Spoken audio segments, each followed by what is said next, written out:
Salam, hər vaxtınız xeyirli uğurlu olsun dəyərli izləyicilər. Nəhayət ki, mənim üçün uzun bir aradan sonra bu reilsi hazırlayıb paylaşa bildim. Bu reilsdə də növbəti kənd işlərindən biri olan bostan hazırlığı və şitillərin əkilmə prosesini sizinlə paylaşmaq. Şitilləri əkmək üçün ilk öncə onların yerini, yatağını hazırlayıram. Dərin cığırlar açıram, içərisinə peyin doldururam. Sonra isə suvarılmış və isladılmış torpağa şitilləri əkməyə başlayıram. Şitilləri əkərkən gövdələrini ziyanvericilərdən qorumaq üçün mən iki üsuldan istifadə edirəm.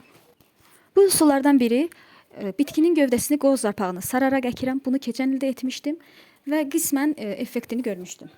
Bunu əsasən el arasında danadişi deyilən bir böcəyə görə edirik. Danadişi böcəyi əsasən peyində yaşadığına görə, bitkini əkərkən də peyinlə əkdiyimizə görə istər-istəməz həmin böcək bitkinin kökündə olur və ona ziyan verir. Mən də bu il təcrübə olaraq iki üsuldan istifadə etdim. Dediyim kimi, xiyar şitillərini qoz yarpağına sararaq əkdim. Pomidor şitillərini isə digər ikinci üsul olaraq qoyun yununa sarıb əkdim. Bundan əlavə olaraq mən torpağa yumurta qabığı da əzib qatdım. Bu həm dana dişinin qarşısını almaq üçündür, həm də kalsiumla zəngin olduğu üçün bitkiyə çox fayda sağlayır.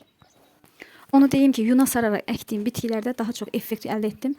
Dana dişi həmin bitkilərə ziyan verə bilməmişdi.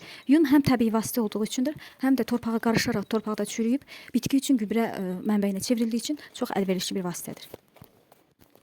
Şitilləri torpağa bastırdıqdan sonra çalışın ilk suyunu mütləq verin. Can suyu dediyimiz ilk suyunu mütləq verin. Sonra isə 3 gün ard-arda suvarmağa çalışın. Bitkini əkdiyiniz görə əgər günəş şüaları çox güclüdürsə çalışın bitkinin üzərini nə iləsə örtməyə çalışın. Mən burada əvvəlki yarpağından istifadə etdim.